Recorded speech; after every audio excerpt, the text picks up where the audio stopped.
नमः शिवाय। ओम श्री गणेशाय नमः। प्रिय भक्त जनों, आज वैशाख मास के शुक्ल पक्ष की चतुर्थी तिथि है। आज सुख संपत्ति पुत्र देने वाले विनायक चतुर्थी का व्रत है। यह व्रत भगवान श्री गणेश का अति प्रिय व्रत होता है और आज के दिन जो भी इस कथा को सुनता है उसे गणेश जी, भगवान श्री कृष्ण और साथ ही धन की देवी माता लक्ष्मी की उस पर विशेष कृपा होती है। समस्त देवता उससे प्रसन्न हो जाते हैं और इस व्रत को करने तथा कथा को सुनने से संतान सुख की भी प्राप्ति होती है। सुनी गोद भर जाती है, संतान पर आने वाली संकट कट जाते हैं और माता लक्ष्मी जी की प्राप्ति होती है। सारे विघ्न दूर हो जाते हैं, भाग्य के द्वार खुल जाते हैं और घर में सुख समृद्धि का वास होता है। अब आप सुनिए विनायक चतुर्थी की पहली कथा। श्री गणेश चतुर्थी व्रत की पौराणिक कथा के अनुसार एक बार भगवान शिव तथा माता पार्वती नर्मदा नदी के किनारे बैठे थे। वहां माता पार्वती ने भगवान शिव से समय व्यतीत करने के लिए चौपड़ खेलने को कहा। शिव चौपड़ खेलने के लिए तैयार हो गए, परंतु इस खेल में हार और जीत का फैसला कौन करेगा, ये प्रश्न उनके समक्ष उठा।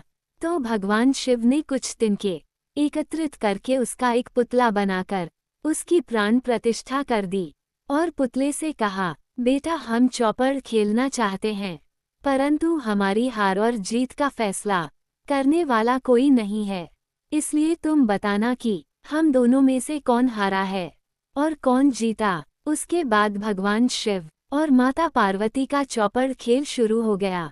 ये खेल 3 बार खेला गया और संयोग से तीनों बार माता पार्वती ही जीत गई। खेल समाप्त होने के बाद बालक से हार जीत का फैसला करने के लिए कहा गया तो उस बालक ने महादेव जी को विजय बताया। ये सुनकर माता पार्वती क्रोधित हो गई और क्रोध में उन्होंने बालक को लंगड़ा होने, कीचड़ में पड़े रहने का श्राप दे दिया। बालक ने माता पार्वती से माफी भी मांगी और कहा कि यह मुझसे अज्ञानतावश ऐसा हुआ है, मैंने किसी द्वेष भाव से ऐसा नहीं किया। तो बालक द्वारा क्षमा मांगने पर माता पार्वती ने कहा, यहाँ गणेश पूजन के लिए नाग कन्याएं आएंगी, उनके कहे अनुसार तुम गणेश जी का व्रत करो, ऐसा करने से तुम मुझे प्राप्त करोगे। ये कहकर माता पार्वती शिव के साथ कैलाश पर्वत पर चली गई। 1 वर्ष के बाद उस स्थान पर नाग कन्याएं आई। तब नाग कन्याओं से श्री गणेश के व्रत की विधि मालूम करने पर उस बालक ने 21 दिन लगातार श्री गणेश जी का व्रत किया। उसकी श्रद्धा से गणेश जी अति प्रसन्न हुए। उन्होंने बालक को मनोवांछित फल मांगने के लिए कहा। उस पर उस बालक ने कहा, हे विनायक, मुझ में इतनी शक्ति दीजिए कि मैं अपने पैरों से चलकर अपने माता पिता के साथ कैलाश पर्वत पर पहुंच सकूं और वे ये देखकर बहुत प्रसन्न हो। तब बालक को वरदान देकर श्री गणेश भगवान अंतर्ध्यान हो गए। इसके बाद वह बालक कैलाश पर्वत पर पहुंच गया और कैलाश पर्वत पर पहुंचने की अपनी कथा उसने भगवान शिव को सुनाई। चौपड़ वाले दिन से माता पार्वती शिव जी से विमुख हो गई थी, अतः देवी के रुष्ट होने पर भगवान शिव ने भी बालक के बताए अनुसार 21 दिनों तक श्री गणेश जी का व्रत किया। इस व्रत के प्रभाव से माता पार्वती के मन से भगवान शिव के लिए जो नाराजगी थी वह समाप्त हो गई। तब यह व्रत विधि भगवान शंकर ने माता पार्वती को बताए। इसे सुनकर माता पार्वती के मन में भी अपने पुत्र कार्तिकेय से मिलने की इच्छा जागृत हुई। तब माता पार्वती ने भी 21 दिन तक श्री गणेश जी का व्रत किया तथा दूर्वा, फूल और लड्डुओं से गणेश जी का पूजन और अर्चन किया। व्रत के 21वें दिन कार्तिकेय स्वयं माता पार्वती जी से मिलने आ गए। उस दिन से श्री गणेश चतुर्थी का ये व्रत समस्त मनोकामनाओं की पूर्ति करने वाला व्रत माना जाता है। इस व्रत को करने से मनुष्य के सारे कष्ट दूर होकर मनुष्य को समस्त सुख सुविधाएं प्राप्त होती हैं। बोलो भगवान गणेश जी की जय। अब आप सुनिए विनायक चतुर्थी की दूसरी कथा। एक दिन भगवान भोलेनाथ स्नान करने के लिए कैलाश पर्वत से भोगवती गए।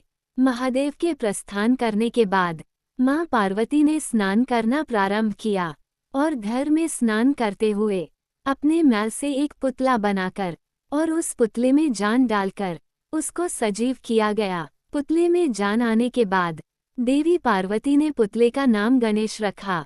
पार्वती जी ने बालक गणेश को स्नान करते जाते वक्त मुख्य द्वार पर पहरा देने के लिए कहा। माता पार्वती ने कहा कि जब तक मैं स्नान करके न आ जाऊं, किसी को भी अंदर नहीं आने देना। भोगवती में स्नान करके जब भगवान शिव अंदर आने लगे तो बाल स्वरूप गणेश ने उनको द्वार पर रोक लिया। भगवान शिव के लाख कोशिश के बाद श्री गणेश उनको अंदर नहीं जाने दिए। गणेश के द्वारा द्वार रोकने को उन्होंने अपना अपमान समझा। बालक गणेश का सर धड़ से अलग करके वो घर के अंदर चले गए। शिवजी जब घर के अंदर गए तो वो बहुत क्रोधित अवस्था में थे। ऐसे में देवी पार्वती ने सोचा कि भोजन में देरी की वजह से वे नाराज हैं, इसलिए उन्होंने 2 थालियों में भोजन परोसकर उनसे भोजन करने का निवेदन किया। 2 थालियां लगी देखकर शिव जी ने उनसे पूछा कि दूसरी थाली किसके लिए है। तब पार्वती जी ने जवाब दिया कि दूसरी थाली पुत्र गणेश के लिए है, जो द्वार पर पहरा दे रहा है।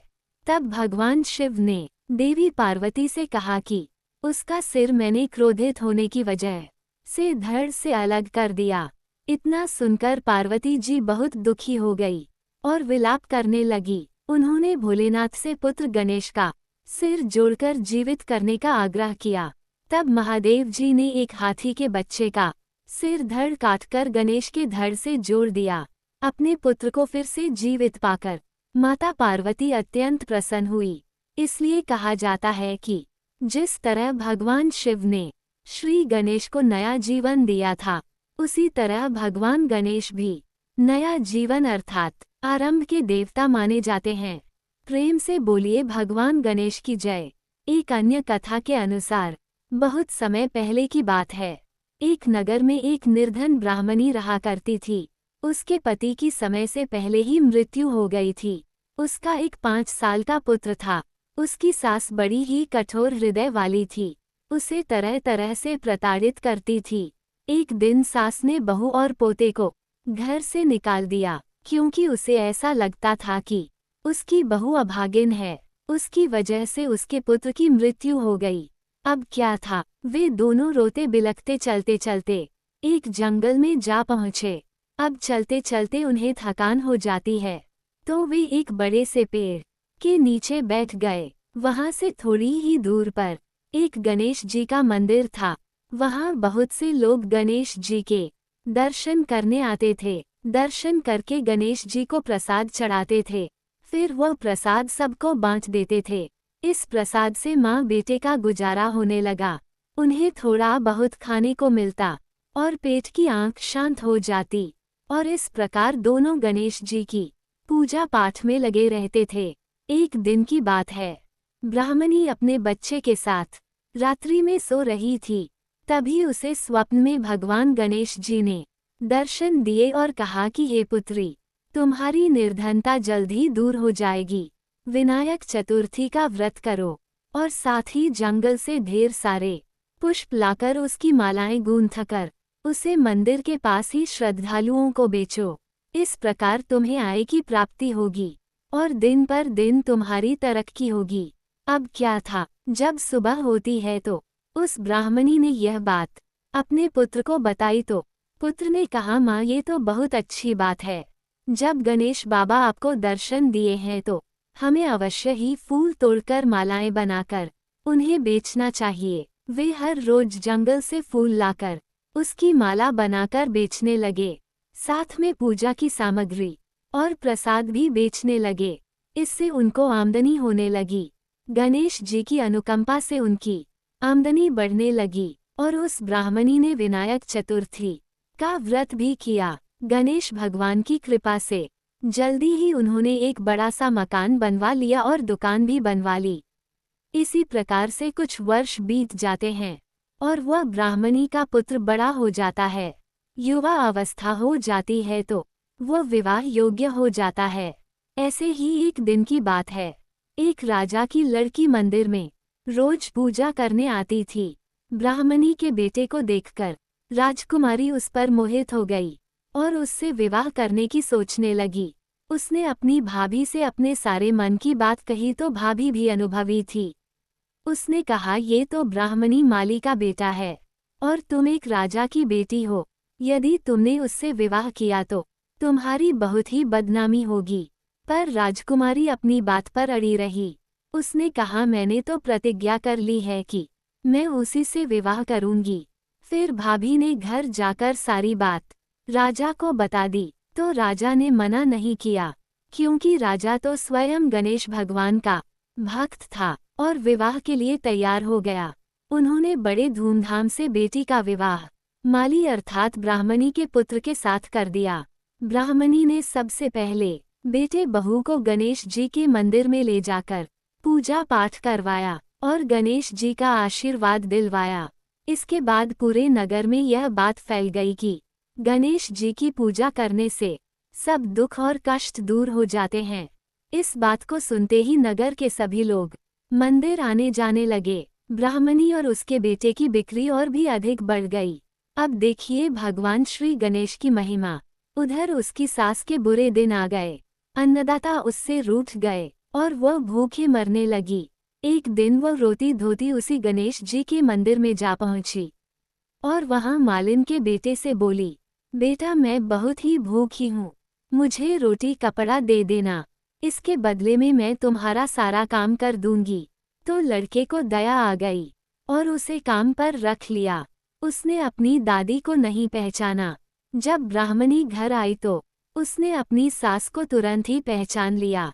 वह अपनी सास से बोली, सासू माँ आप यहाँ कैसे? तो सास ने पोते की तरफ इशारा करते हुए कहा, मेरी इस सेठ के यहाँ नौकरी लग गई है। तो बहू बोली, यह आपका पोता है माँ जी, और यह घर भी आपका है, ये दुकान भी आपकी है। जब आपने हमें घर से निकाला तब गणेश जी ने हमारी रक्षा की थी। बहू की बात को सुनकर तब सास बोली, मेरी करनी मैंने भोग ली बेटा। तो बहू बोली, सासू जी अब आप हमारे यहाँ रहो और पोते का सुख देखो। हे गणेश जी महाराज, जैसा सुख आपने ब्राह्मणी को दिया वैसा ही सुख सभी को देना। इस विनायक चतुर्थी व्रत की कथा सुनने वाले, कथा कहने वाले और हुंकारा भरने वाले को सबको देना। जय शिव शंकर, जय भगवान गणेश की। विनायक चतुर्थी की एक अन्य पौराणिक कथा के अनुसार एक साहूकार था।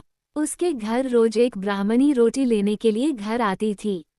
घर के अंदर घुसते ही पोल के ऊपर गजानन जी का मंदिर था। वह गणेश जी को रोटी का एक और हमेशा भोग लगाती थी। बहुत दिन हो गए। गणेश जी महाराज ने कहा कि यह मुझे हमेशा भोजन करवाती है, मुझे इसे कोई ना कोई उपहार जरूर देना चाहिए। गणेश जी एक दिन उसके थाली में हीरे मोती भर देते हैं। ब्राह्मणी तो थाली लेकर अपने घर आ गई और साहूकार से रोटी लेने के लिए आना बंद हो गई।